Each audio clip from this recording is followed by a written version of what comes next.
Syakir,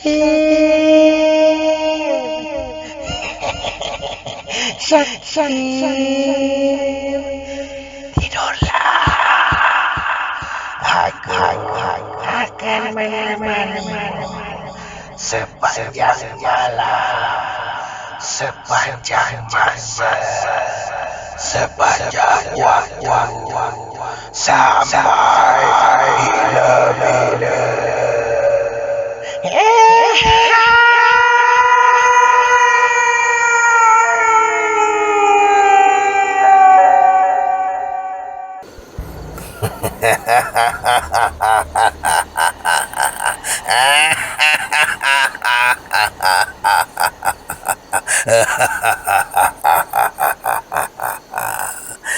Apa kabar para pendengar cerita seram The Haunting Cruise dan PN?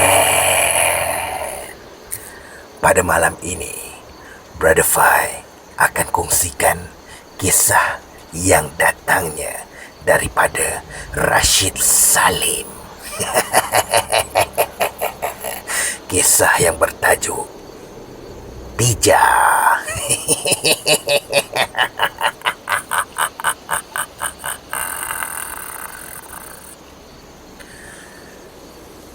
Syakir merupakan seorang mekanik motosikal.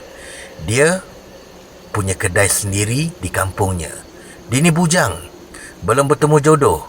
Acap kali juga dia cuba, namun setiap kali dia berkenalan dengan gadis, pasti ada saja perkara yang tak kena. Beritahu kawannya dalam nada seluruh, "Kau kena mandi bunga ni." Namun Syakir enggan mengulas lanjut kerana beranggapan itu semua kerja Tuhan. Dia sudah berusaha. "Kau belum habis usaha lagi," ujar kawannya bernama Zahar. "Habis tu kau nak suruh aku buat apa lagi?" Syakir sedang membaiki motosikal pelanggan. Zahar sekadar datang berborak selepas pam angin tayar motosikal di kedai Syakir tu.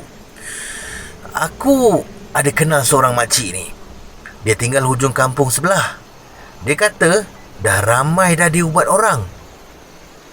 "Aku bukannya sakit, Zahar, oi. Aku cuma belum dapat jodoh." "Mana tahu kot ada sial yang melekat kat badan kau tu," kata Zahar tak berlapik langsung. Main lepas saja. Si kawan tu makan hati betul.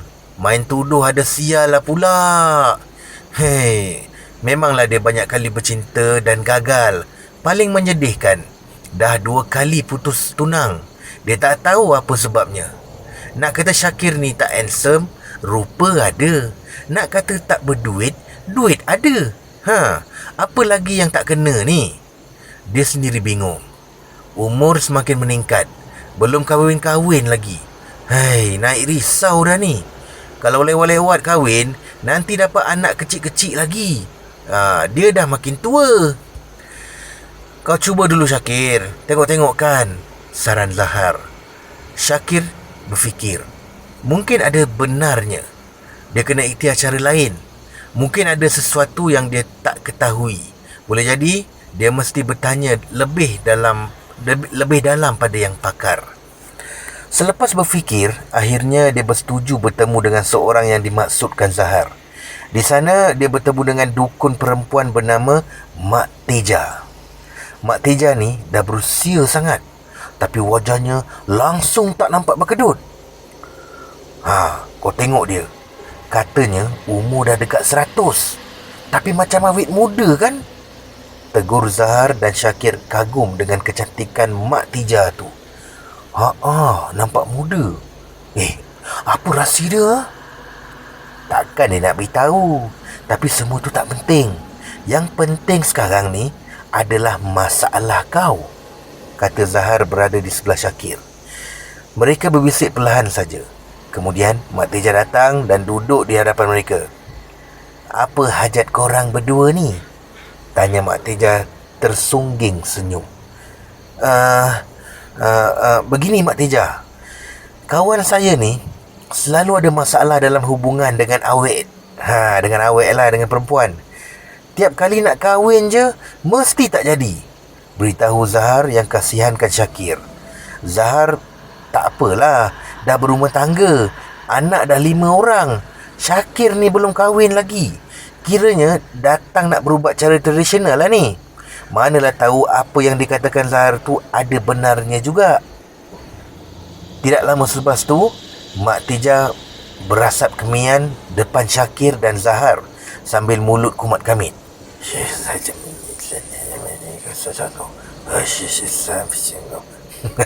Agaknya macam tu lah kan. Kemudian dia meminta Syakir membuka telapak tangan. Dia meletakkan sebiji batu yang Syakir sendiri pun tak tahu batu apa. Lalu diminta Syakir menggenggamnya rapat-rapat. Usai itu, Mak Tijah meminta Syakir membuka telapak tangan itu. Terkejut Syakir. Batu tu dah tak ada. Hei, macam magic dirasakannya. Itulah cara Mak Tijah mengesan sesuatu. Suasana malam agak hening. Hanya bunyi cengkerik yang semakin keras kedengaran. Di situ, Syakir menanti apa jawapan daripada Mak Tijah. Perempuan yang bersanggul perak itu memicing matanya sambil telapak tangan mengalun pada asap kemian itu seolah-olah sedang membaca mantra yang tidak dia ketahui apakah maksudnya. Dia ada di sini. Dia? Syakir terkejut. Zahar pun tergamam. Siapakah dia? Cepat-cepat dia tanya pada Mak Tijah. Siapa dia? Terlalu lama dia mencintai kau. Dia tidak mau berkongsi dengan sesiapa, ujar Mak Tijah sambil mata masih memicing. Syakir tertanya-tanya. Dia mahu Mak Tijah segera menjawab siapakah yang dimaksudkan si dukun itu. Lalu jawab Mak Tijah,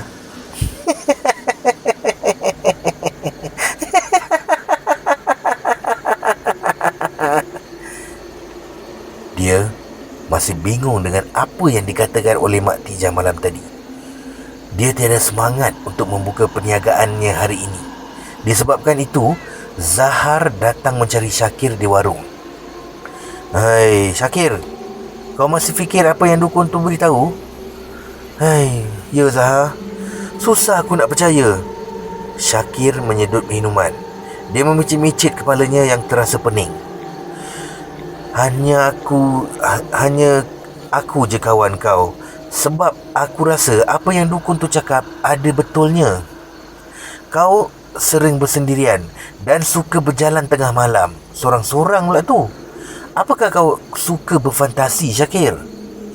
Macam mana aku nak cakap Sebenarnya kan, aku masih dihambat kekecewaan bercinta dengan perempuan, kau tahu tak? Aku takut nak kahwin. Walaupun aku rasa nak sangat kahwin, tapi aku takut putus lagi lah. Sebabnya dia sedaya upaya halang kau, Syakir. Dia tak nak kau kahwin dengan mana-mana perempuan. Kau kena lawan perasaan kau sendiri. Zahar memberikan Syakir semangat. Bagaimana untuk aku keluar dari masalah ni Syakir menaruh harapan. Dia tak mahu berterusan dalam keadaan begini. Patutlah dia susah bertemu jodoh. Rupa-rupanya ada perkara aneh terjadi dalam hidupnya. Sebenarnya aku pun tak sangka kau dicintai jin asyik betina. Sedalam mana cintanya terhadap kau, aku pun tak pasti. Tapi kau jangan lemah, Syakir. Ada masanya dia seperti muncul depan aku, Zah, dan melakukan perbuatan itu bersamaku. Hei, aku tak mampu menolaknya. Itu tandanya iman kau lemah. Kau kena ada pendinding diri, ujar Zahar. Syakir melepaskan keluhan.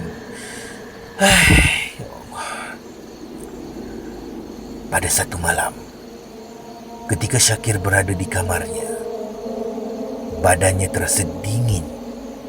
Kemudian datang sesuatu seperti lembaran selimut menyelimuti dirinya dan menghangatkan tubuhnya. Dia terdengar bisikan, "Tidurlah sayang." Dia terbuai dengan suara itu. Syakir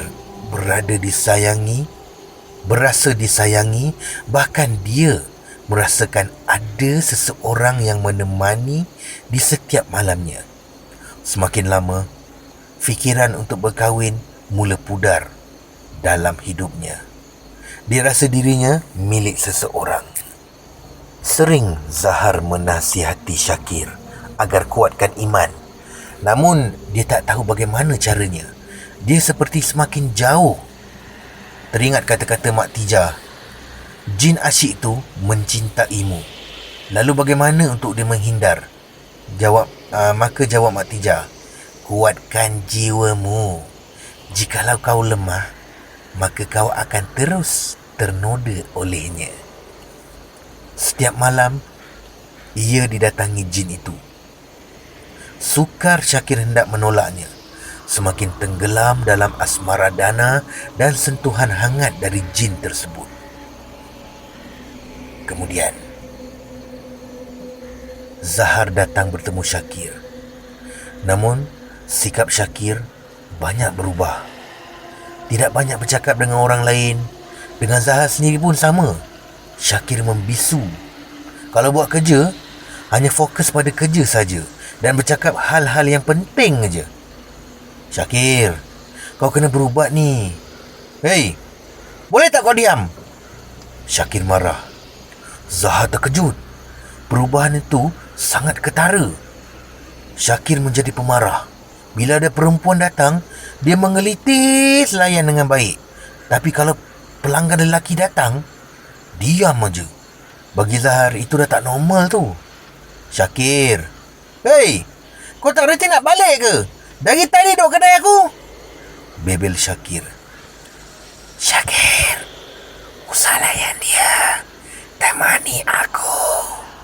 Suara itu membisik lembut pada telinga Syakir. Disebabkan itu, tingkah laku Syakir pelik. Zahar dengar Syakir cakap sorang-sorang. Dia kesiankan Syakir sebab nampak pelik. Dia bertemu dengan Mak Tijah untuk mengetahui hal selanjutnya. Lalu Mak Tijah berkata, dia terlalu obses dengan jin tu. Dia tunduk pada jin tersebut. Dia kembali semula pada Syakir. Dia menasihati Syakir, namun Syakir tidak mengindahkan. Kau dah semakin tenat ni Syakir. Zahar risau. Syakir sudah jarang buka kedai. Banyak berkurung dan selalu bercakap sendiri. Disebabkan hal tersebut, Zahar merujuk pula pada seorang ustaz. Dia menceritakan apa yang berlaku. Kemudian ustaz tu menjawab, jika jin sudah merasuki jiwa manusia, maka akan dinodanya. Apa yang perlu saya buat ustaz? Sebagai seorang sahabat, dia mengambil berat terhadap apa yang terjadi pada Syakir. Rawatlah sebelum terlambat, pesan Ustaz Deraman. Tapi Ustaz, menurut Mak Tijah, dia cakap Syakir kena rawat dirinya sendiri. Siapa Mak Tijah? Tanya Ustaz Deraman. Dukun. Bagaimana mungkin untuk merawat sendiri tanpa bantuan? Ia akan menyesatkan lagi. Tapi itulah Mak Tijah cakap. Ustaz Deraman merasakan sesuatu yang pelik usai nama itu disebut. Mak Tijah. Di mana dia tinggal? Di ujung kampung sebelah, jawab Zahar, dan Ustaz Deraman teringatkan sesuatu. Dahinya berkerut. Kenapa Ustaz? Syakir semakin sasau. Lama-kelamaan, tubuhnya semakin susut. Ustaz Deraman dibawa bertemu dengan Syakir. Zahar yang bawakan. Astaghfirullahalazim. Ustaz Deraman beristighfar panjang melihat Syakir hanya memeluk-meluk bantal seperti sedang berkasih-kasihan. Lembaran senyum terukir di bibir Syakir sambil mata memicing. Keadaan Syakir sudah tak terurus lagi. Tiba-tiba terasa ada angin yang melintas hadapan Ustaz Deraman. Kemudian suatu nama disebut Ustaz. Tijah, kenapa kau ganggu dia? Zahar yang mendengar nama itu jadi tergamam. Ustaz, kenapa? Beginilah. Yang mencintai sahabat kamu adalah Tija. Orang yang kamu ketemu di hujung kampung itu adalah jin. Tiada manusia di rumah tu. Ai, bagaimana mungkin? Zahar melurut dadanya sambil sendiri. Silapnya juga membawa Syakir bertemu Mak Tija yang hanya berpura-pura itu. Rupa-rupanya Mak Tija tu tak wujud, hanya jelmaan jin, iaitu jin asyik yang berwajah cantik, namun hakikatnya hodoh. Ustaz Rahman cuba merawati Syakir yang hampir gila tu.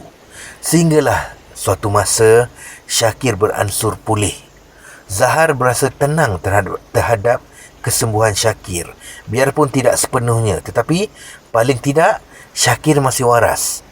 Syukur Alhamdulillah. Selepas ni, jangan bawa jumpa dukun sebarangan. Boleh jadi dukun tu sendiri adalah jin. Ada juga yang membela banyak jin. Tamat. Sekian.